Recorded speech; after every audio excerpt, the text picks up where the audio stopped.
مفسرین موجود ہیں. حضور صاحب بغداد کے مفسرین کو دیکھیں، اس کی مثالیں ابھی آپ کے سامنے رکھتا ہوں. حدیث میں اور روحانیت کے تو بہت زیادہ بات ہیں.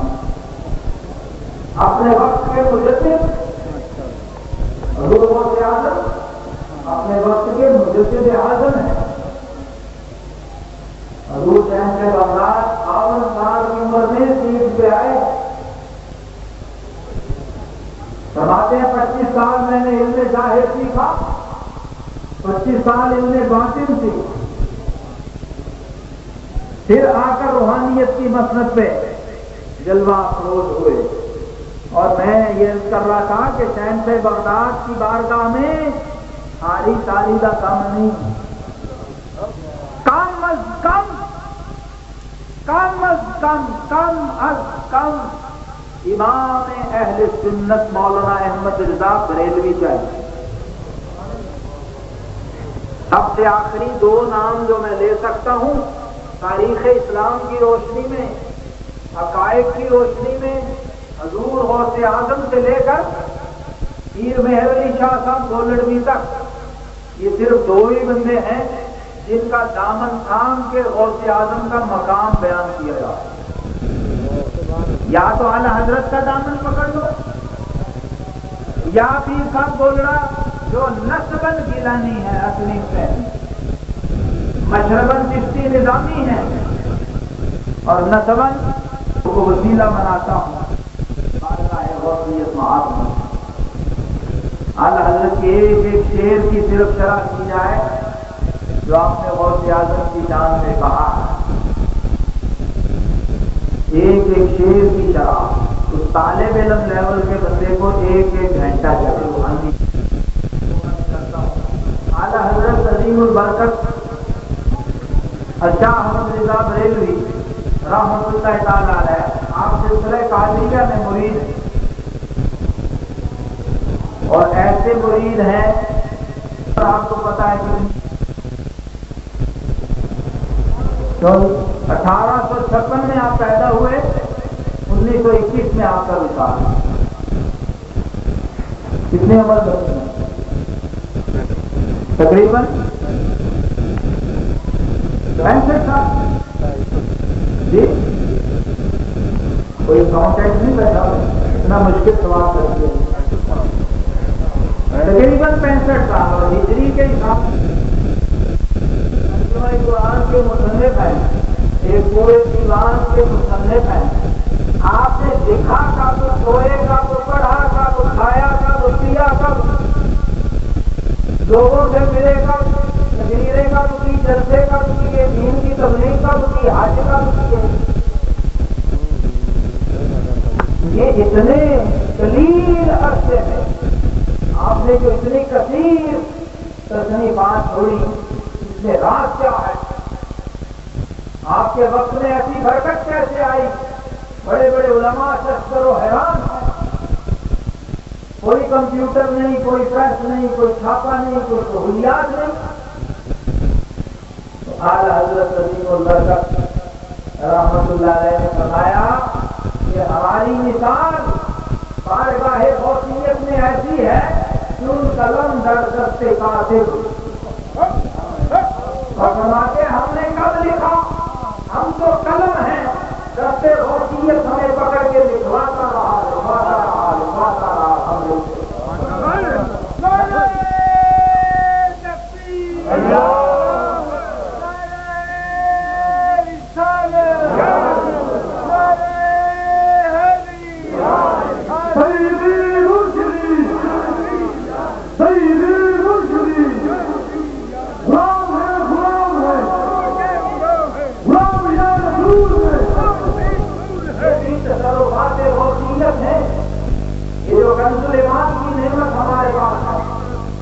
جو بغاوت دنیا کی نعمت ہمارے پاس ہے، جو امام اہل سنت ہے کی نعمت، ان کا وجود ہی نعمت، یہ بھی کمالات غوثیت کی ایک جھلک ہے. اس کی اعلیٰ حضرت عظیم البرکت جب بارگاہ غوثیت میں متوجہ ہو کر وہ آپ کے کمالات کا بیان کرتے ہیں تو اپنے 75 علوم کو استعمال کرتے ہیں.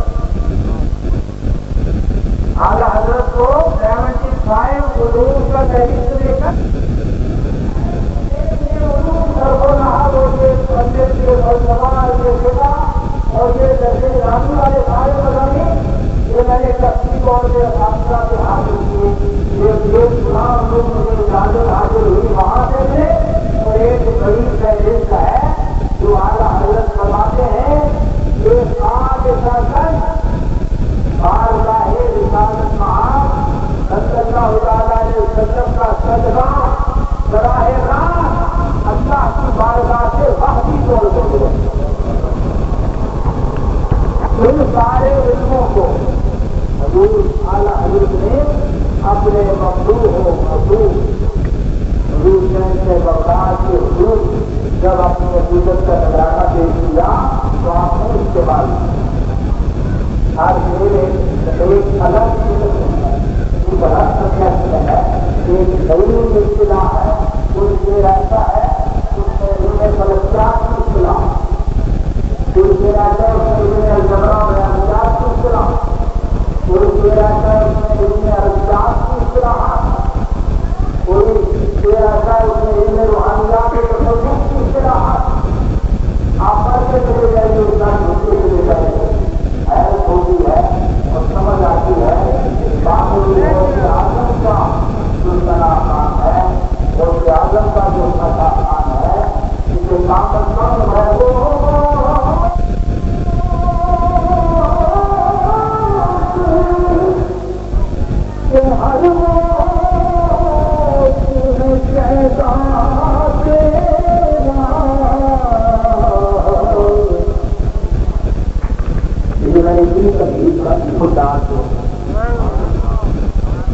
خدا کے بندو اب تو سنی اسٹیجوں کے اعلیٰ حضرت کا کلام پڑھتا ہی کوئی نہیں ہے اسے غنیمت سمجھو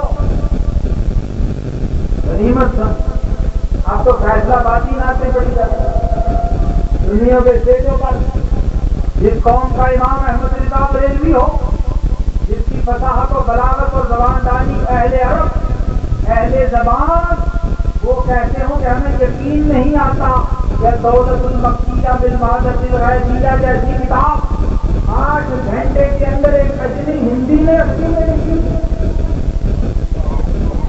بہت ترقی کا سلام سنا اور آج میں اس کی آنکھوں کھول کھول کے اس کی شرح کر رہا ہوں تاکہ سمجھ آ جائے کہ لکھنے والے کا مقام کیا ہے اور جس کی شان میں لکھا ہے اس کی شان اور ہم الحمدللہ اللہ کی طاقت سے اپنا عقیدہ بھی بیان کر رہے ہیں اپنا نظریہ بھی بیان کر رہے ہیں کیا فرماتے ہیں اور یہ طریقت کی تعلیم بھی دے رہا ہوں آپ کو طالبین کو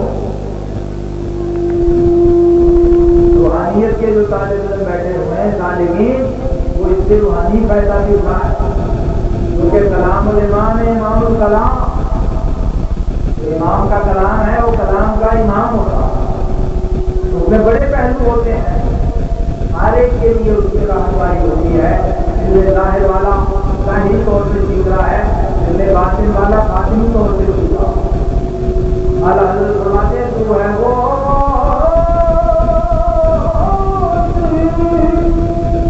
کہ ہر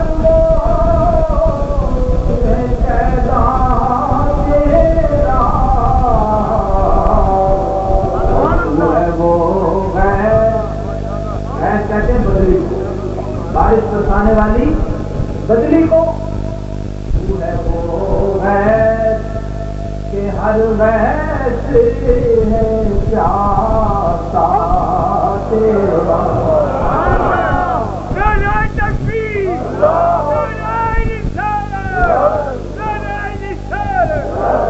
سارے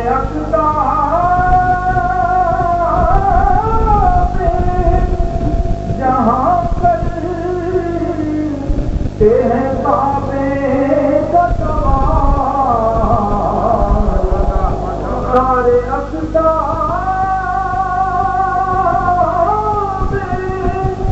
جہاں کرتے ہیں کعبے کا کعبہ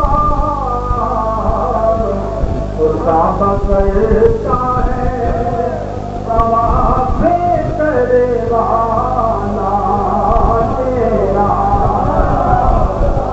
کعبہ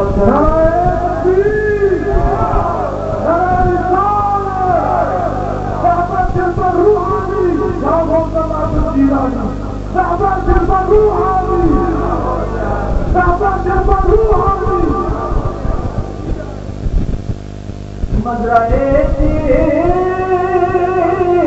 عشق و بخارا میں شرف حاصل ہے. آپ موتیالو سے 100 سال بعد پیدا ہوئے اور نقشبندیوں کو سلسلہ قادریہ یا شہنشاہ بغداد سے کیسے کوئی عداوت ہو سکتی ہے؟ یہ ممکن نہیں. ہم تو وہ لوگ ہیں حضور شہنشاہ بغداد کی سیرت اٹھاؤ. حضور شہنشاہ بغداد سے بخارا کی طرف رخ کر کے آپ لمبے لمبے سانس لے رہے. کسی نے کہا حضور خیریت ہے؟ فرمایا ہمیں ادھر سے اپنے ایک عاشق کی خوشبو آتی ہے. ہمیں بخارا کی طرف سے ایک درویش خدا اور ایک کامل کی خوشبو آتی ہے جو ہم سے 100 سال بعد ہوگا. حضور خواجہ بہاؤالدین شاہ نقشبند 1 صدی کا فاصلہ، روحانیت میں کوئی فاصلہ نہیں. جسمانی طور پہ فاصلہ ہو سکتا ہے، روحانیت میں کوئی فاصلہ نہیں. کیونکہ روح جو ہے یہ امر رب ہے. یہ بھی مسئلہ سمجھ لو. روح کیا ہے؟ امر رب ہے. قرآن کہہ رہا ہے قل الروح من امر ربی.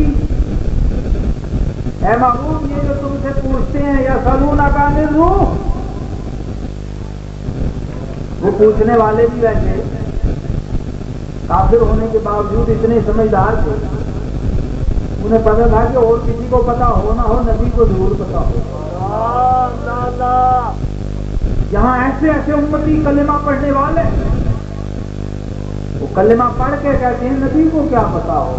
ہمارے علامہ صاحب کو پتا ہو سکتا ہے، ہمارے شیخ الحدیث صاحب کو پتا ہو سکتا ہے، لیکن امام الانبیاء کو کیا پتا ہو. عقل ہوتی تو خدا سے نہ لڑائی لیتے، یہ گھٹائیں اسے منظور بڑھانا سے.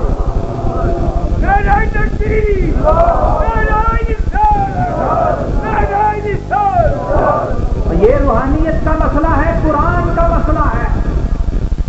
قرآن کہہ رہا ہے قل الروح من امر ربی. اے حبیب ان کو بتا دو کہ روح کے بارے میں پوچھنے والوں، یہ روح جو ہے امر رب ہے. وما اوتیتم من العلم الا قلیلا.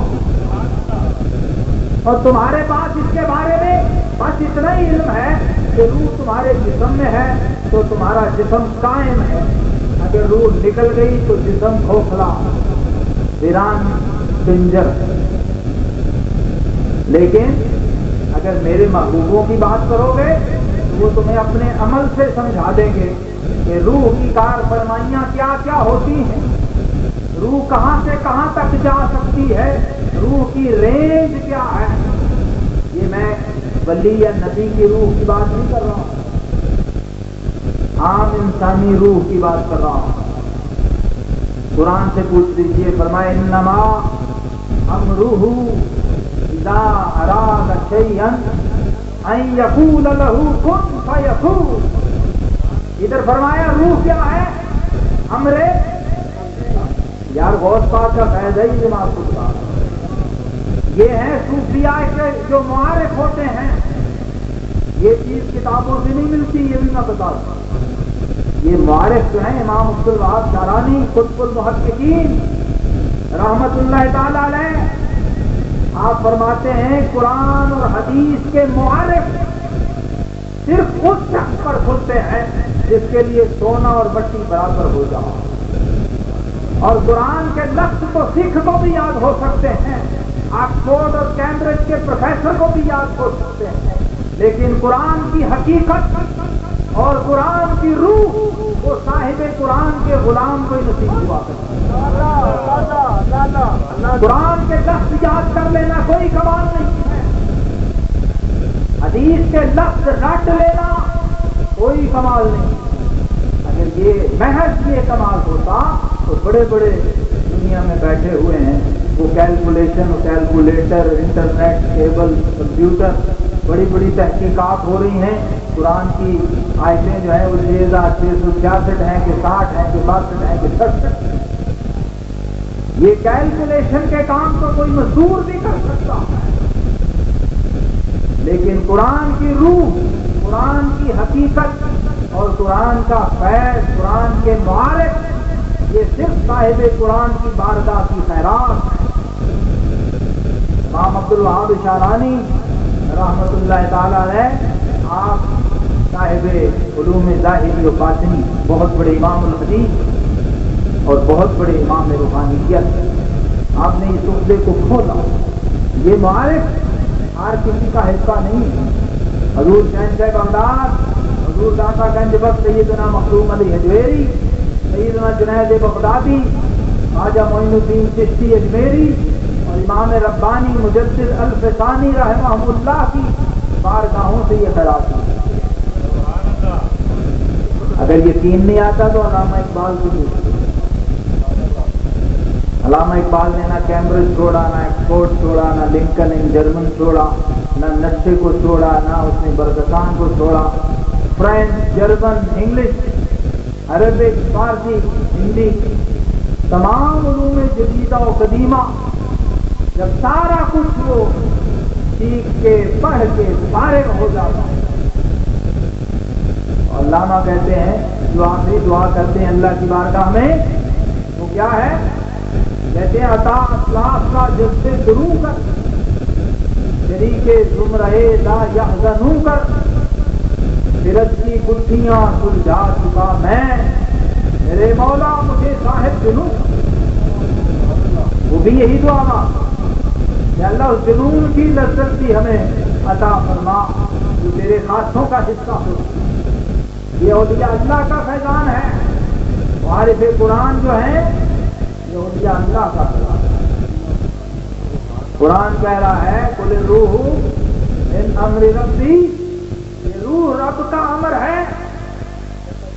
اور دوسری جگہ اس کی تفسیر فرما رہا ہے قرآن خود کہ رب کا امر ہوتا کیا ہے؟ انما امرہ اذا اراد شیئا ان یقول له کن فیکون۔ اور اس کا امر جو ہوتا ہے اس میں مادیت نہیں ہوتی، وہ میٹیریلسٹک نہیں ہوتا، وہ مادے کا اور اسباب کا محتاج نہیں ہوتا، وہاں پر ماضی حال مستقبل نہیں ہوتا، جہت و زمان نہیں ہوتا، مشرق مغرب شمال و جنوب نہیں ہوتا۔ اقبال کہتے ہیں ازل اس کے پیچھے ابد سامنے، نہ حد اس کے پیچھے نہ حد سامنے۔ یہ مسئلہ صرف صوفیاء سمجھا سکتے ہیں کہ کوئی بندہ لاہور میں بیٹھ کے یا رسول اللہ مدد کہے تو وہ شرک کیسے نہیں ہے۔ حاجی امداد اللہ مہاجر مکی، یہ تو دارالعلوم دیوبند کے یہ مقتدر مدرس تھوڑا ہی تھے۔ حاجی امداد اللہ مہاجر مکی جو ہیں یہ دارالعلوم دیوبند کے شیخ الحدیث نہیں تھے، نہ ہی شیخ القرآن تھے، لیکن دارالعلوم کے سارے شیخ القرآن، سارے شیخ الحدیث اور سارے صدر مدرس یہ سارے ان کے مرید تھے۔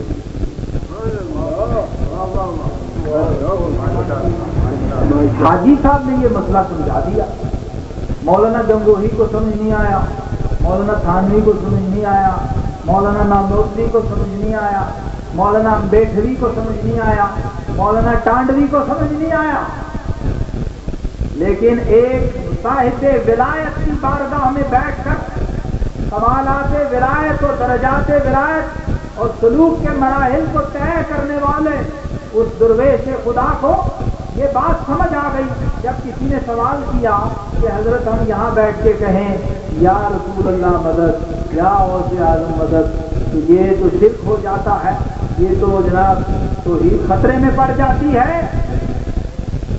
حاجی امداد اللہ مہاجر مکی رحمت اللہ تعالی علیہ آپ نے فرمایا مشرب فقیر کا یہ ہے کہ میں محفل میلاد منعقد کرتا ہوں اور اس میں کھڑے ہو کر سلام پڑھنے میں لذت پاتا ہوں، اور فرمایا ہے سائل تیرا یہ اشکال میں دور کر دوں کہ جس بارگاہ کو جس ہستی میں تو پکار رہا ہے، جس سے مدد مانگ رہا ہے، اس بارگاہ کی شان تو بڑی بلند ہے، میں تجھے حضور کے امتی کی روح کی شان بتا دیتا ہوں تاکہ تجھے سمجھ آ جائے کہ جو روح کا معاملہ ہے وہ ہے کیا۔ تمہیں یہی اعتراض ہے نا کسی کو دور سے نہ پکارو، قریب سے پکارنے کے تو سبھی قائل ہیں نا، یہ تو آپ کو پتہ ہی ہے، یہ قریب سے پکارنے کا کوئی منکر نہیں۔ ویسے ٹھیک ہے قریب سے پکارو، روضہ پاک پہ جا کے پکارو، لکھا ہوا ہے کتابوں میں، سب پکارتے ہیں۔ کوئی مکتبہ فکر اسکول آف تھاٹ مذہبی اس وقت امت میں ایسا نہیں ہے جو رسول اللہ صلی اللہ علیہ وسلم کے روضہ یا گھر پر آپ کو سیدھا ندا کے ساتھ پکارنے کا منکر ہو۔ اس پر تو سعودی عرب کا اپنی کتابیں لٹریچر شاہ۔ اعتراض صرف یہ ہے کہ دور سے نہیں پکارنا اور بعد از وفات یا وصال نہیں پکارنا۔ حاجی صاحب نے وہ مسئلہ سمجھایا، فرمایا سن، یہ جو روح ہوتی ہے یہ امر رب ہوتی ہے۔ کیا ہوتی ہے؟ امر رب، اور امر رب جو ہوتا ہے اس کو فنا نہیں ہوتی۔ سمجھ آ گئی؟ جب آدم علیہ السلام کا پتلا تیار ہوا، سب کچھ ٹھیک ٹھاک، مجسمہ وہ طالب بن گیا سارا، تو فرمایا فنفخت فیہ من روحی، پھر ہم نے اپنی روح میں سے روح اس میں پھونکی۔ یہ ترجمے پہ کسی کو اعتراض تو نہیں؟ بالکل لفظی صحیح ترجمہ ہے، میں نے کوئی فنفخت، میں نے پھونکی، فیہ اس میں، من روح، اپنی روح میں سے روح۔ یہ جو لوگ کہتے ہیں نا تم نور من نور اللہ کیوں کہتے ہو، شرک ہو جاتا ہے۔ درود تاج میں نور من نور اللہ، میں کہتا ہوں کہ روح من روح اللہ شرک نہیں ہے، تو نور من نور اللہ شرک کیسے ہو؟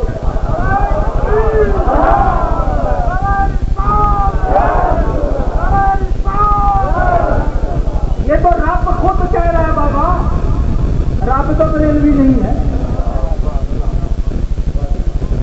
قرآن کہہ رہا فنفخت فیہ من روحی، میں نے اپنی روح میں سے روح پھونکی ہے۔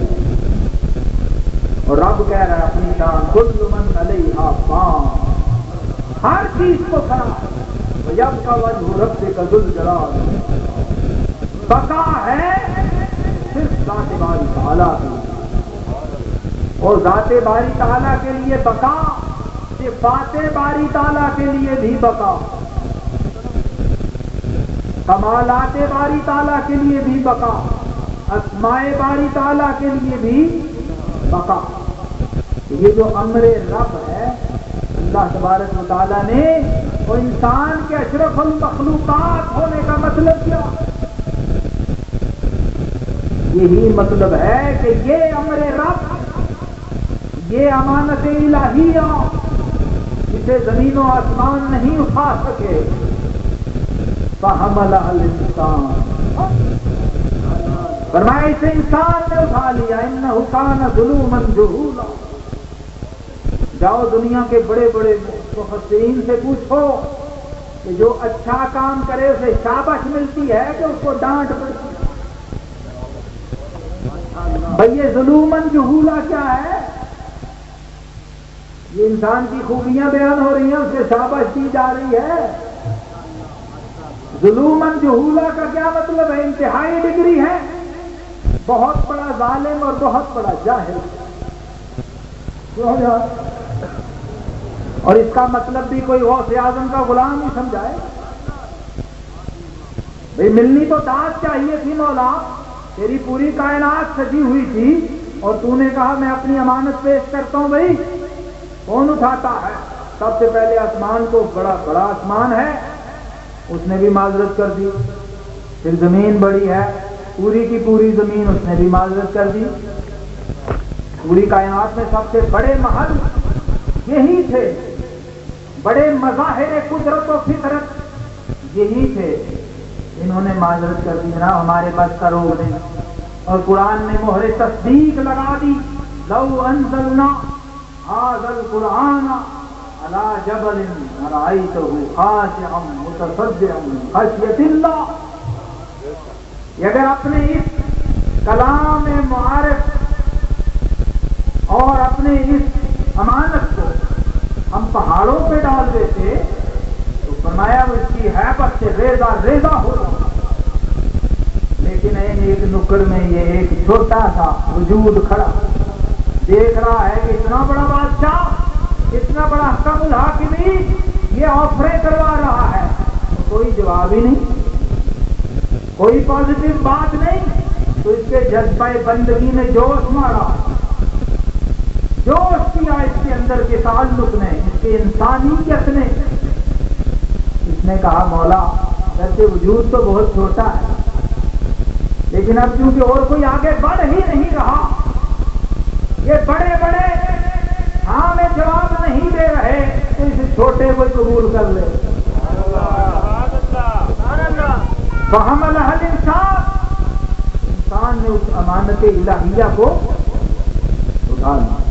حافظ شیرازی فرماتے ہیں آسماں بارے امانت نہ توان استطاعی، رہے پال بنا میں من دیوانہ وہ جب آسمان اس امانت کے بوجھ کو نہ اٹھا سکا تو لاٹری مجھ دیوانے کے نام میں چلا۔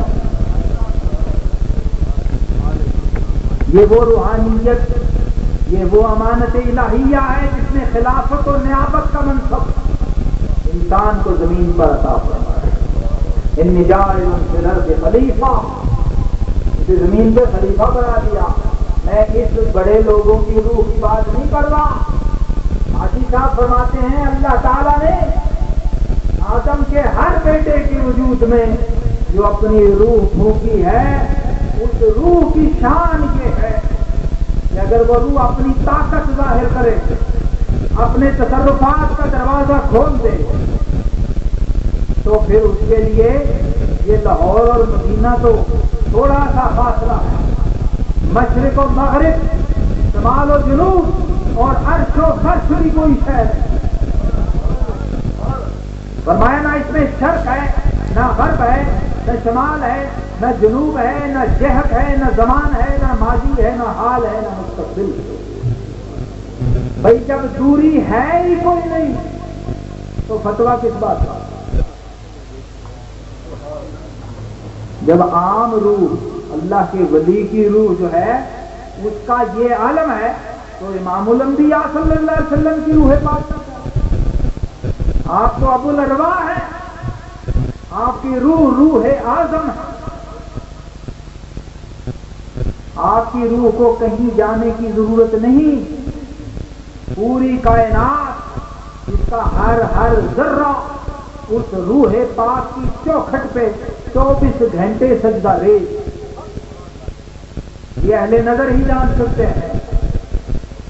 اس لیے ہم حضور کے غلاموں کی شان بیان کرتے ہیں تاکہ پتہ چل جائے کہ غوث اعظم کی یہ شان ہے۔ آپ فرما رہے ہیں غوث اعظم سے بڑا توحید پرست اور توحید پسند اور آپ کو دوسرا نظر نہیں آیا۔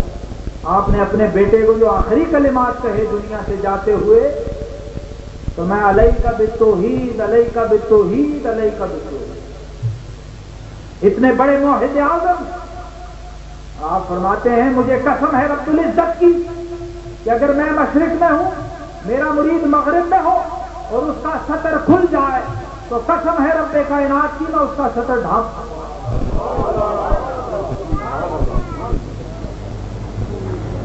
اگر یہ شرک ہوتا تو عید کے خلاف ہوتا، اور پھر آپ تو ماشاءاللہ دعویٰ کرتے ہیں غوث اعظم میں ہیں ہی واقعی، یہ دعویٰ کرتے ہیں لوگ، وہ کہتے ہیں غوث اعظم تو رفع دین کرتے تھے اس لیے غوث اعظم واقعی ہیں۔ ہم کہتے ہیں کہ غوث اعظم تمہیں وارا ہی نہیں کھا سکتے، تمہیں غوث اعظم وارا نہیں کھا سکتے، فتوح الغیب اکیلی کھول لو۔ میں غنیت الطالبین کا نام نہیں لیا، سر الاسرار کا نام نہیں لیا، الفتح الربانی کا نام نہیں لیا، قصیدہ غوثیہ کا نام نہیں لیا، فتوح الغیب کا نام لیا جس کی شرح ابن تیمیہ نے لکھی، اور تو کسی کی نہیں مانتا تو ابن تیمیہ کی مان لو۔ ابن تیمیہ کو ہم جانے نہ جانے وہ بڑا جانتے ہیں، کیوں نہیں جانتے؟ ہم جانے نہ جانے وہ بڑا جانتے ہیں، باپ دادا مانتے ہیں۔ سعودی عرب کا ہر مکتبہ ابن تیمیہ اور ابن قیم کی کتابوں سے بھرا، وہاں آپ کو امام سیوطی کی کتاب نہیں ملے گی، امام شارانی کی کتاب نہیں ملے گی، آپ کو کتاب ملے گی تو ابن تیمیہ کی کتاب ملے گی، ابن قیم کی کتاب ملے گی، ابن عبد الوہاب کی کتاب ملے گی، ابن عثیمین کی کتاب ملے گی، ابو بکر الجزائری کی کتاب ملے گی، ابن باز کی کتاب ملے گی، لیکن شہنشاہ سے بغداد کی کتاب نہیں ملے گی۔ میں کہہ رہا ہوں فتوح الغیب بھی کھول کے دیکھو، حضور شہنشاہ بغداد قرآن و سنت کی روشنی میں فرماتے ہیں کہ جب بندہ بن جاتا ہے، عبد ہو جاتا ہے، مقام ابدیت پہ فائز ہو جاتا ہے، جو روحانیت کا آخری مقام ہے۔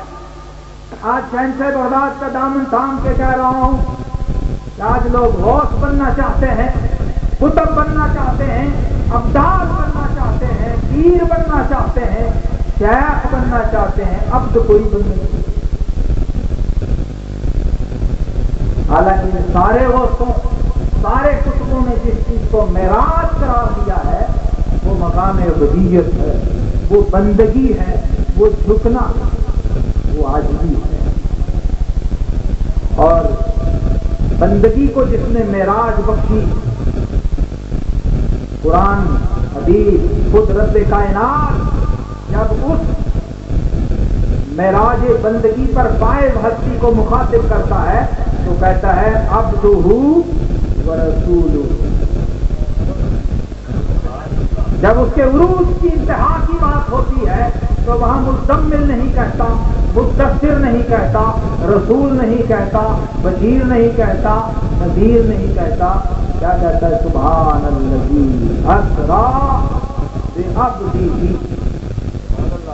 اور رسول کے بعد اگر کوئی منصب ہے تو وہ مقام ابدیت ہے۔ یہ ترتیب بتا رہی ہے عبدہ۔ حضور شہنشاہ بغداد فرماتے ہیں جب اس بندگی کے مقام پر بندہ فائز ہو جاتا ہے، حدیث قدسی کی تفسیر فتوح الغیب میں فرما رہے ہیں جب رب کا قرب حاصل کر لیتا ہے، قرب نوافل، قرب نوافل، اس کی بندگی کی کثرت۔ نوافل صرف رکھتے نماز پڑھنے کا نام نہیں۔ حضرت امام ربانی مجدد الفسانی شیخ احمد علی فاروقی رضی اللہ تعالیٰ عنہ، ہم مجددی ہیں، میں اس لیے شاہ نقشبند کا نام بھی لیا، اس لیے کہ شاہ نقشبند وہ ہستی ہیں جنہوں نے غوث اعظم کی شان میں ربائی کہی جو آپ کے کارڈ اشتہار پہ چھپی ہوئی ہے۔ یہ حضور غوث اعظم کے مزار پہ نقش و سب، غوث اعظم کا مقام جاننے والا، دیکھنے والا جب بیان کرے تو اور بات ہوتی ہے۔ حضور غوث اعظم کے دور کے ایک بڑے غوث تھے، ایک بزرگ تھے، وہ آپ کی بارگاہ میں ہے، کہنے کہ عبد القادر جیلانی تمہارا دعویٰ، رتبہ، مرتبہ، مقام، کمالات، شہرت یہ تو اپنے حد کو پہنچ گئی، لیکن میں نے تجھے کبھی مجلس حضوری میں نہیں دیکھا۔ وہ جو خاصوں کی مجلس ہے، وہ جو ذات باری تعالیٰ کے انوار و تجلیات والی مجلس ہے، جہاں عین ذات، ذات بحث و مجرد، اس کے انوار و تجلیات جلوہ فرما ہوتے ہیں، اس مقام پہ میں نے کبھی تجھے نہیں دیکھا۔ تو شہنشاہ بغداد نے فرمایا قبلہ پیر صاحب، کل رات اس مجلس میں آپ کو ایک سبز رنگ کا جبہ عطا ہوا تھا۔ وہ شخص حیران ہو گیا، ساکت و جامد کھڑا دیکھتا رہا اور تھوڑی دیر بعد کہتا ہے جی ہوا۔ فرمایا اس جبے کی شکل بتاؤ؟ فرمایا وہ جبہ سورہ فاتحہ کی حیات میں تھا۔ یہ یار اعظم مارکیٹ والے جبے کی بات نہیں ہوئی، یہ روحانیت کے جبے کی بات ہے، جس میں کیفیت نہیں ہوتی، جسمیت نہیں ہوتی، جنسیت نہیں ہوتی، بس روح ہی روح ہوتی، امر ہی امر ہوتا۔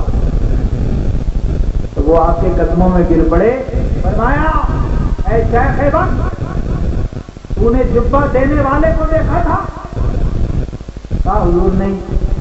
فرمایا وہ عبد القادر کے ہاتھ سے دیا گیا. حضور شہنشاہ بغداد بہت بڑی ہستی، جہاں سلطان العارفین سلطان باہو جیسے لاڈلے ولی، بڑے ناز والے ولی، وہ کیا کہہ رہے ہیں؟ شہر بغداد کے ٹکڑے منگ کر سام میراں میراں. فارسی کا ایک محاورہ ہے، ولی را ولی نہیں شناست، ولی کو ولی جانتا. ہمیں ولیوں کا دامن تھامنا ہوگا، اہل سنت پھر دوبارہ پھر سمجھ آئے گی، پھر بات سمجھ آئے گی. خواجہ بہاؤالدین زکریہ ملتانی فرمایا کرتے تھے، حضور شہنشاہ بغداد کا ارشاد قلائد الجواہر والوں نے نقل کیا ہے، حضور غوث اعظم نے فرمایا طوبی لمن رعانی. یہ حدیث شریف ایک طرف ہے، مسند احمد کی روایت، نبی کریم صلی اللہ تعالی علیہ وسلم نے فرمایا طوبی لمن رعانی وآمن بی.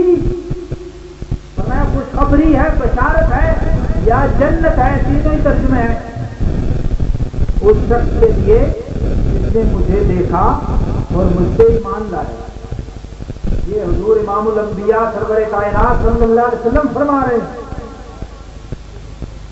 خوشخبری دے رہے ہیں جنت کی، بخشش کی، جس نے مجھے دیکھا اور پھر مجھ پہ ایمان لایا. اور پھر فرمایا ایک روایت میں 3 بار ہے، ایک میں 7 بار، طوبی ثم طوبی ثم طوبی لمن لم یرانی وآمن بی، او کما قال صلی اللہ علیہ وسلم.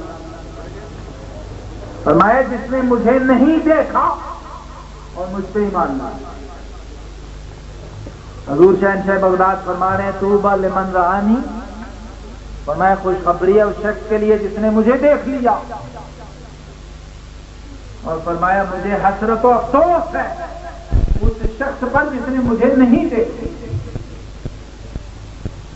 اور فرمایا خوشخبری ہے اس شخص کے لیے جس نے میرے دیکھنے والے کو بھی دیکھا. حضرات محترم خواجہ بہاؤالدین زکریہ ملتانی رحمت اللہ جیسی ہستی اپنے پیروں میں اپنے مریدوں میں بیٹھ کر، حضور غوث بہاؤاللہ زکریہ ملتانی اپنے مریدوں کے حلقے میں بیٹھ کر کوئی بات کرتا ہے کسی کی؟ کوئی ایسا پیر ہے جو اپنے مریدوں میں بیٹھ کے دوسرے پیر کی شان سنائے؟ اسے پتہ ہے میری پیری خطرے میں پڑ جائے گی. اور روحانیت یہ ہوتی ہے، اولیاء اللہ نے یہ سکھایا. فرمایا ہم خوش بخت ہیں، اپنے مریدوں میں بیٹھ کے کہہ رہے ہیں ہم خوش بخت ہیں، ہماری سعادت ہے، مبارک ہے ہمارے لیے کہ ہم نے شہنشاہ بغداد کو نہیں دیکھا، غوث اعظم کو نہیں دیکھا، لیکن غوث اعظم کے دیکھنے والے شیخ شہاب الدین سہروردی کو دیکھا. شیخ شہاب الدین سہروردی کیا مرید و خلیفہ، حضرت شاہ نقشبند آپ بھی غوث اعظم کی بارگاہ کے عقیدت مند ہیں، فیض یافتہ ہیں. اور امام ربانی مجدد الفسانی رحمۃ اللہ تو فرماتے ہیں جب آخری وقت پہ عدالت اور بیماری کا شدید حملہ ہوا تو فرماتے ہیں حضور غوث اعظم خود تشریف لائے.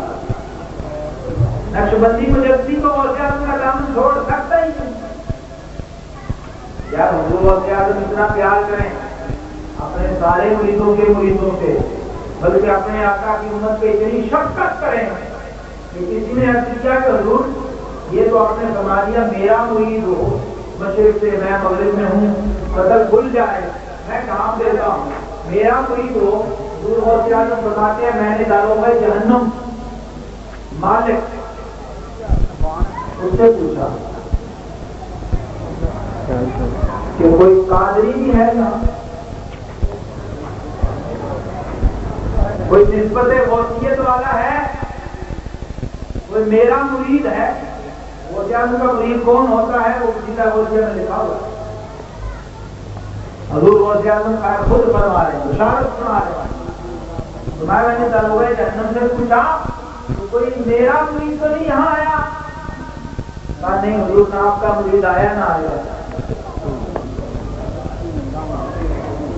حضور غوث اعظم فرماتے ہیں مرید میرا ہو، میں اپنے مرید کے لیے اتنا سرپرست ہوں، اس کا اتنا صاحبان ہوں، فرمایا میری یہ ہتھیلی میرے مریدوں کے اوپر ایسے ہی ہے جیسے آسمان زمین کے اوپر ہے۔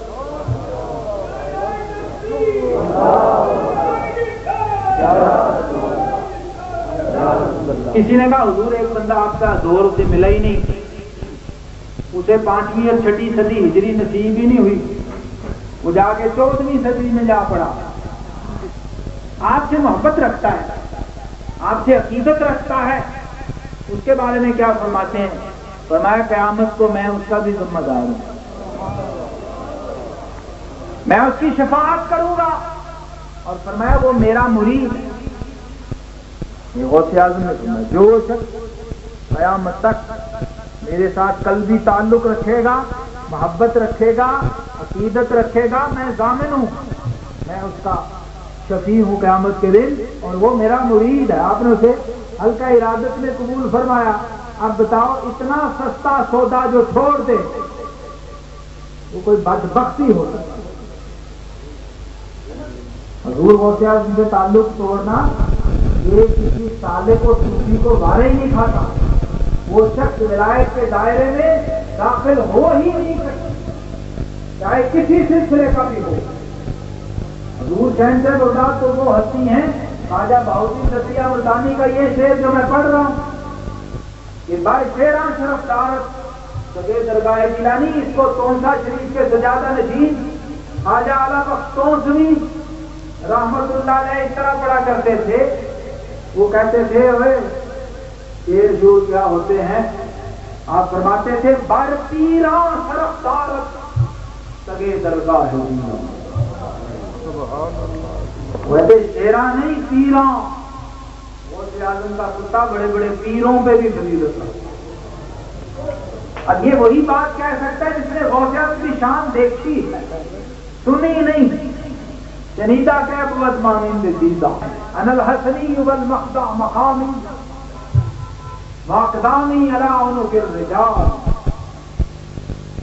یہ وہی مقام مقدع ہے جس کا میں نے پہلے ذکر کیا، وہ مجلس خاص جہاں صرف افراد کی رسائی ہوتی ہے، افراد امت چند ہیں، غوث کتب بڑے ہیں، غوث سلطان بہو فرماتے ہیں غوث کتب ہیں ہرے ہریرے عاشق جان اگیرے۔ میرے پاس غوث اعظم کی خیرات بڑی ہے، ڈولی بھری ہوئی ہے، میرا دل چاہ رہا ہے میں بیان بھی کروں کیونکہ مجھے اب وقت کا احساس ہے، کیونکہ ہمارے اور مقربین موجود ہیں۔ حضور غوث اعظم کی بارگاہ میں بحیثیت نقش بندی مجددی میں نے آپ کی شان میں جو منقبت لکھی کہ 2 شعر ہیں، چاہے وظیفہ ہم کیا کرتے ہیں بس یا غوث اعظم کا، اگرچہ سلسلہ شہداء آقا نعمت ولی نعمت امام ربانی مجدد الفسانی رضی اللہ عنہ فرما رہے ہیں کہ جب بیماری کا شدید حملہ ہوا تو حضور شہنشاہ بغداد تشریف لے آئے، آپ نے اتنی شفقتیں فرمائی ہیں، اپنی اولاد کو وصیت کی ہو، اپنا جبہ دیا ہو، اور فرمایا ہندوستان میں ایک درویش پیدا ہوگا 10ویں صدی ہجری میں، یہ جبہ میری اولاد میں سے جو بھی اسے پائے یہ امانت ہے وہ اس تک پہنچا ہے۔ حضرت شاہ سوال کیسری کا زمانہ آیا، حضرت مجدد صاحب کے والد گرامی کے پیر و مرشد، یہ میں بتاؤں مجددی کیا ہوتا ہے؟ مجددی سب سے پہلے قادری ہوتا ہے، اس کے بعد وہ چشتی ہوتا ہے قادری، اس کے بعد وہ سہروردی ہوتا ہے، اور اس کے بعد وہ نقشبندی ہوتا ہے۔ یہ ہے ترتیب، یہی دربار ہے چاروں سراسر کا حسین سنگم، بھرا ہے فیض سے دریا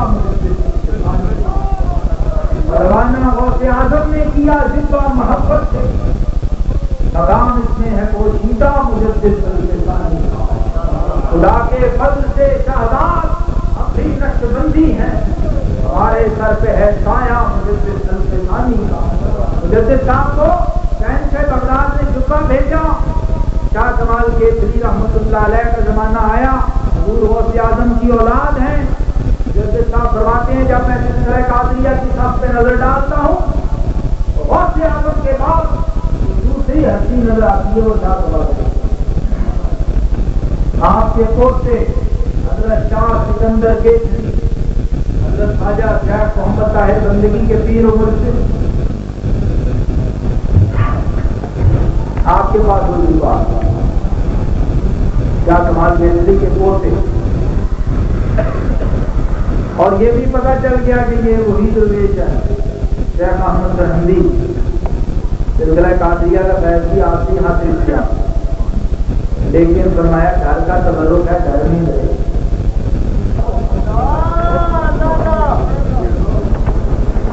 حضرت شاہ سکندر کیسری رحمۃ اللہ فرماتے ہیں اٹھا روپا لیا اور شیخ احمد سرہندی کے پاس پہنچا۔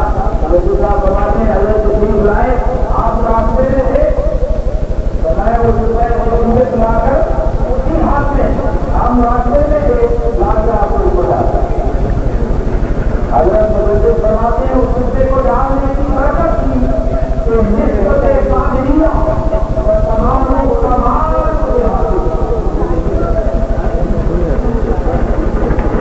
یہ آپ فرماتے ہیں بیماری ہوئی تو حضور غوث اعظم کو تشریف لائے، فرمائے شیخ احمد اللہ تمہیں شفا دے گا، تم ہمارا وہ شیر ہے اس کی ذرا تسلیم کرو۔ حضور اور مجدد صاحب جو شیر لکھا ہے اس کی ذرا بڑا مقصود ہے، فرماتے ہیں اپنے بیٹے خواجہ معصوم کو وصیت کی، فرمائے کہ حضور شہر سے بغداد نے ہمیں خود فرمایا ہے کہ اس کی ذرا کرنی ہے چاہے بیماری جتنی مرضی شدید ہو۔ حضور شہر سے بغداد فرماتے اگر تم سرینا وسم سنا اور مجھے بولا اللہ تعالیٰ بنایا لوگوں کے روحانیت سے سورج غروب ہو گئے، لیکن ہماری روحانیت کا سورج یہ ہمیشہ ہمیشہ آسمان ولایت میں چمکتا رہے گا۔ مجدد صاحب نے جتنی صلاح کی اس میں سے ایک لائن آپ فرماتے ہیں شہر سے بغداد کی شیر کا خلاصہ یہ اب قیامت تک ولایت کا خیر کسے بھی ملے گا وہ بادشاہ اور سورج کے وسیلے سے ملے گا۔ یہ امام ربانی بتا رہے مجددیوں کے نقشبندیوں کے پیشوا کون سا نقشبندی مجددی ہو جاتا ہے جو مجدد صاحب سے بتا رہا۔ آپ فرماتے ہیں مجدد الفسانی جو ہے وہ چاند ہے اور غوث اعظم سورج ہے، جس طرح چاند سورج بھی اور دن سے مستفید ہوتا ہے اسی طرح قیامت تک دورہ مجددیہ میں اب یہ نظام چلے گا، یہ چاند سورج سے بیٹھ گا اور اس کے بعد آنے والا ہر ستارہ اس کے نائب ہے۔ اصل تو یہ 12 امام بھی گھر والے ہیں نا۔ حضور غوث اعظم جو ہیں مجدد صاحب فرماتے ہیں امام حسن عسکری کے بعد کیونکہ گیپ آیا تو نگاہ انتخاب جس شہزادے پہ پڑی وہ بھی حسن حسینی، تو فرمایا بطور نائب حضور شہر سے بغداد اس مسند امامت پر فائز ہیں، اپنے آباء و اجداد اور خانوادے کی مسند پر بطور نائب آپ فائز ہیں۔ جب تک امام مہدی تشریف نہ لے آئے امت کا ہر ولی حضور غوث اعظم کے وسیلے کا محتاج، کمالات ولایت کے حصول کے لیے ولایت کی ہوا نہیں لگ سکتی جب تک شہنشاہ بغداد کی عظمت کو تسلیم نہ کرے۔ حضور غوث اعظم رضی اللہ تعالیٰ عنہ آپ کی یاد، آپ کا تذکرہ یہ بڑی سعادت کی بات ہے، بڑے کرم کی بات ہے۔ آپ سب کو میرے جتنے حاضرین ہیں اللہ کرے اس کا صحیح فیضان اور ثمرہ نصیب ہو، اور اولیاء کرام کے جو معارف ہیں ان کے ساتھ ہمیں مناسبت پیدا ہو جائے۔ تاکہ ہمیں صحیح معنوں میں پہلے آپ تو سمجھے نا، دوسروں کو کیا سمجھانا ہے، پہلے خود سمجھ لیں جو ولیوں کے ماننے والے ہیں، ولی کی شان کیا ہوتی ہے، ولی کون ہوتا ہے، ولی کیا کرتا ہے، ولی کے پاس ہم کیوں جاتے ہیں۔ ولی کا مطلب یہ نہیں ہے کہ وہ دکان کھول کے بیٹھا ہے، کسی کو اولادیں بانٹ رہا ہے، کسی کا کاروبار چلا رہا ہے، یہ تصور ولایت نہیں ہے۔ چاہے کشف المحجوب کھول تو آپ کو پتا چلے گا کہ اس دور کا سب سے بڑا قادری وہ حضرت اخندزادہ سیف الرحمن۔ حضور غوث اعظم فرماتے ہیں کہ ذکر وہ ہے جو قلب سے ہو، زبانی ذکر نہیں۔ یہ غوث پاک فرما رہے ہیں، میں نہیں کہہ رہا، کتاب و صفحہ میں نے آپ کو بتا دیا۔ آپ فرماتے ہیں زبان آلہ اظہار ہے، زبان باتیں کرنے کے لیے بنی، اظہار کے لیے بنی، چاہے وہ بندگی کا اظہار ہو، چاہے وہ رشتے کا اظہار ہو، نسبت کا اظہار ہو، جنہیں ہم سبحان اللہ کہتے ہیں، الحمدللہ کہتے ہیں، اللہ کو کہتے ہیں، زبان سے کہتے ہیں، یہ سب جو ہیں اظہار ہیں بندگی کا۔ اللہ سبحان ہے، اللہ کی تعریف ہے، اس کی تکبیر ہے، لیکن آپ فرماتے ہیں ذکر حقیقی وہ ہے جو قلب سے ہو، اس لیے کہ آلہ ذکر جو ہے وہ قلب، زبان آلہ اظہار ہے۔ بات سمجھ آ رہی، مشکل تو نہیں لفظ ہو، زبان یا اظہار کرنے کے لیے ہے، دل کیا ہے، ذکر کرنے کے لیے۔ اور دوسری جگہ قلائد الجواہر میں آپ نے دوسری بات فرمائی، جس کی ساری تشریح سلطان باہو کا کلام رحمۃ اللہ علیہ، آپ کے اس قول کی طرح پورا کلام۔ حضور غوث اعظم فرماتے ہیں سنو، فرمایا نزا کے وقت جب آخری وقت ہوگا تو کون سا کلمہ کام آئے گا تمہارے، یہ غوث پاک فرما رہے ہیں۔ سلطان باہو نے فرمایا زبانی کلمہ ہر کوئی پڑھتا، یہ دل نہیں پڑھتا کوئی، دل دا کلمہ عاشق پڑھتے، جانن یار جلوئی ہوں۔ یہ غوث اعظم کے اس کلام کی آپ نے تشریح فرمائی ہے، ایک کلمہ میں نے پیر پڑھایا تو میں سدا سہاگن ہوئی۔ حضور غوث اعظم کے اسٹیٹمنٹ کی یہ شرح ہے، اور بات فرماتے ہیں سنو، وہ کلمہ توحید کا وہ بھی یہ نزا کے وقت کام آئے گا جو دل میں دل سے لیا ہوگا، جو کسی کامل کے سینے سے اخذ کیا ہوگا، ماخوذ ہوگا، وہ کہلوانا نہیں پڑے گا، فرمائش نہیں کرنی پڑے گی بابا جی کلمہ پڑھو اللہ، اور شریعت تو یہ کہہ رہی ہے کرنے کا کہنا بھی نہیں، شریعت کہہ رہی ہے اسے بیچارہ مر رہا ہے کہیں شیطان کے وسوسے میں نہ کرتی تو ساری جمع پونجی لٹ جائے، پانی پھر جائے گا۔ اگر اس نے اشارے سے بھی کہہ دیا میرے کو نہیں پڑھیا جاتا یاد باللہ، وہ حالت ہی ایسی ہے۔ شریعت ہی نے سمجھایا اس موقع پہ کہ یہ نہ کہو کلمہ پڑھ اور جو اس کے پاس خود پڑھنا شروع کر دو شاید سن کے پڑھ لو، یہ تو ہو گئی فارسی تدبیر، لیکن حقیقت جو ہے وہ غوث اعظم ہمارے ہیں۔ فرمایا وہ کلمہ توحید کا وہ نور جو قلب نے قلب سے لیا، طالب نے شیخ سے لیا، مرید نے پیر کے قلب سے لیا، فرمایا وہ کلمہ ہوگا جو آخری ہسٹری سے پہلے پڑھیں گے تو کام دے گا، وہ خاتمہ بالایمان شمار ہوگا۔ یہ ہے تعلیمات غوثیہ، یہ ہیں وہ حقائق و معارف جو غوث اعظم کی مجلس میں تقسیم ہوتے۔ کیا کرتے تھے غوث اعظم؟ غوث اعظم کی مجلس ہوتی تھی، ایک قاری کھڑا ہوتا تھا، ایک آیت پڑھتا تھا، صرف ایک آیت یا 3 آیت میکسیمم، جو بڑی مجلس ہوتی ہے، اور اس میں کوئی الہان نہیں ہوتا، یہ جو ہماری محفلوں میں ہوتا ہے نا لمبے لمبے، واہ واہ واہ سبحان اللہ کیا بات ہے، یہ وہاں نہیں ہوتا، کیونکہ یہ تکلف ہے، صوفیہ اس کو تکلف کہتے ہیں۔ میری بعض باتوں کو لوگ سمجھتے ہیں کہ یہ بندہ پتہ نہیں کوئی ذاتی غصہ نکال رہا ہے، ایسا نہیں ہے بلّہ بلّہ، میری ایک ایک لائن کے پیچھے حوالہ ہے، ایک ایک لفظ جو میں بول رہا ہوں اس کے پیچھے حوالہ ہے الحمدللہ، اور کسی نہ کسی امام کا حوالہ۔ امام عبد الوہاب شعرانی رحمت اللہ تعالی علیہ فرماتے ہیں صوفیاء کے نزدیک یہ از قبیل تکلفات ہے اور یہ نفسانیت ہے۔ بہرحال غوث اعظم کی مجلس جو ہے قاری سادہ تجوید کے ساتھ اور ترتیل کے قوانین کے ساتھ 1 یا 3 آیتیں پڑھتا تھا بس، اس کے بعد غوث اعظم مسند پہ تشریف لاتے۔ 400 جید علماء صرف لکھنے بیٹھتے، سننے والے تو بڑی دور کی بات ہے، قلم دباتے 400 دوا 400 قلم حرکت میں ہے، غوث اعظم کی زبان سے نکلا ہوا ایک ایک لفظ محفوظ۔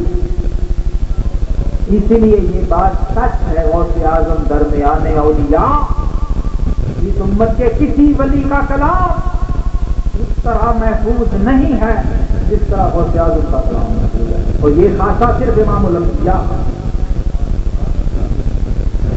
حضرت فضیل ابن عیاض فرماتے ہیں ما من نبی الا ولہ نذیر فی امتہ، میں کوئی نبی ایسا نہیں جس کی امت میں ایک اس کا کامل نمونہ نہ ہو، اس کا ایک کامل عکس نہ ہو۔ اس امت میں کمالات محمدی کا جو مظہر جامع ہیں وہ غوث اعظم۔ آپ کے کلمات اس لیے محفوظ ہیں، آپ قرآن کی جو آیت قاری نے پڑھی غوث اعظم اس کی تفسیر شروع کرتے ہیں، بیٹھے ہیں مفسرین، بیٹھے ہیں محدثین، بیٹھے ہیں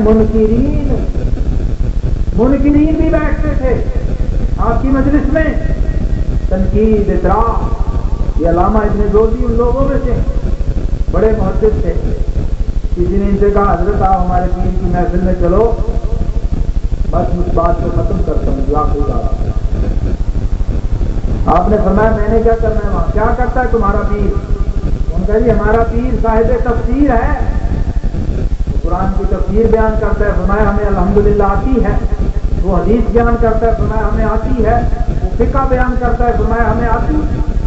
آپ بہت بڑے امام تھے، لیکن اس عقیدت مند نے ایک دن علامہ ابن جوزی کو قابو کیا، اس نے کہا حضرت آج میری گزارش پہ آپ چلیے۔ علامہ ابن جوزی آئے، مجلس غوثیہ میں بیٹھے، حضور شہنشاہ بغداد نے قرآن کی تفسیر شروع کی، ایک تفسیر بیان کی۔ اس مرید نے کہا ابن جوزی سے کہ جناب یہ آپ کو پتہ تھی پہلے؟ فرمایا ہاں پتہ تھی۔ آپ نے دوسری تفسیر بیان کی، اس نے کہا آپ کو آتی ہے؟ فرمایا ہاں آتی ہے۔ آپ نے تیسری تفسیر بیان کی، اس نے کہا یہ پہلے معلوم تھی؟ فرمایا ہاں یہ بھی میرے علم میں ہے۔ 10 تفسیریں آپ نے جب بیان کر لیں، 10 تک علامہ ابن جوزی کہتے رہے ہاں مجھے آتی ہے۔ جب 11ویں والے پیر نے 11ویں تفسیر بیان کی اور مرید نے کہا علامہ صاحب یہ تفسیر پہلے سنی تھی؟ فرمایا آج پہلی دفعہ سنی۔ پھر آپ نے 12ویں تفسیر بیان کی، 13ویں تفسیر، 14ویں، 15ویں، 16ویں، 40 پہ جا کے رکے ہیں۔ اور علامہ ابن جوزی سے آپ کا وہ مرید پوچھتا رہا اور وہ کہتے رہے نہیں پہلے میرے علم میں نہیں ہے۔ تفسیرات مکمل ہوئیں، کلام مکمل ہوا، کال ختم ہوا، حال شروع ہوا۔ حضور شہنشاہ بغداد کا یہ مستقل انداز تھا، جب باز ختم کرتے تھے آپ ہفتے میں 3 باز فرماتے تھے، اور آپ کی مجلس باز ایسی ہوتی تھی کہ جس میں سے کم از کم 3 اور زیادہ سے زیادہ 70 جنازے اٹھتے۔ کیوں؟ اس لیے کہ تال پہ بات ختم نہیں ہوتی تھی۔ فرمایا نترک القال ونرجع الى الحال لا الہ الا اللہ محمد رسول اللہ، یہ کہہ کے جوش سے فرمایا ہم تال کو چھوڑا، اب حال کی طرف آتے ہیں۔ اور آپ جب فیضان غوثیت کا چھٹا وہ پوری مجلس پہ کلمہ طیبہ پڑھ کے وہ لٹاتے تھے، تو صاحب قلائد الجواہر کہتے ہیں فاسترب الناس اضطرابا شدیدا، ان لوگوں پر ایک اضطراب کی کیفیت طاری ہوتی تھی. وخرق ثیابہ ابن الجوزی، یہاں تک کہ ابن الجوزی جیسا منکر وہ بھی اپنا جوتا پھاڑ دیتا، جس کی کتاب کا نام ہی تلبیس ابلیس ہے اور صوفیوں کے رد میں لکھی ہوئی ہے. غوث اعظم نے اس کا جوتا بھی پھڑوا کے دکھا دیا. فرمایا نظر جلاندی کیمیا سونا کر دے بٹ، کرنی آپ کو اپنی کیا سید کیا جائے. یہ سیدوں کا فیض ہے کہ جٹوں کو بھی مل جائے تو وہ بھی جناب کپڑے پھڑوا دے. حضور غوث اعظم کہتے بغداد کی مجلس، حضرات محترم اس کی ہلکی سی جھلک میں نے اس لیے دکھائی کہ آج سنی کہلوانے والے، صوفی کہلوانے والے، پیروں کے ماننے والے، ولیوں کے ماننے والے، وہ اگر ایسا منظر دیکھ لیں تو کہتے ہیں یہ پتہ نہیں کیا ہو رہا ہے، جو نیا ہی کوئی سلسلہ دیکھے. نوا تو دیکھنا ہی تو نے تو کبھی کتاب میں نہیں پڑھا، تو ہمیں دکھانے والے نے دکھا دیا، اس میں سے نکال کے گزار کے. میری اپنی یہ حالت تھی، میں جب پہلی ظہر اس سلسلے کے لوگوں کے ساتھ پڑھی تھی تو میرا بھی خیال یہی تھا، میرے اس بندے کی نماز ہی نہیں ہوئی، میری نماز میں خراب اتر رہا ہے، لانگے لگا رہا ہے، میری بھی ساتھ نماز خراب کر رہا ہے. وہ میرے بالکل ساتھ تھا، جماعت سے نماز ہو رہی تھی. وہ جب جو اچھلے گا درمیان سے تو دونوں دائیں بائیں والے تو ہل گئے نا، لیکن جب ایک دن میں خود ہلا،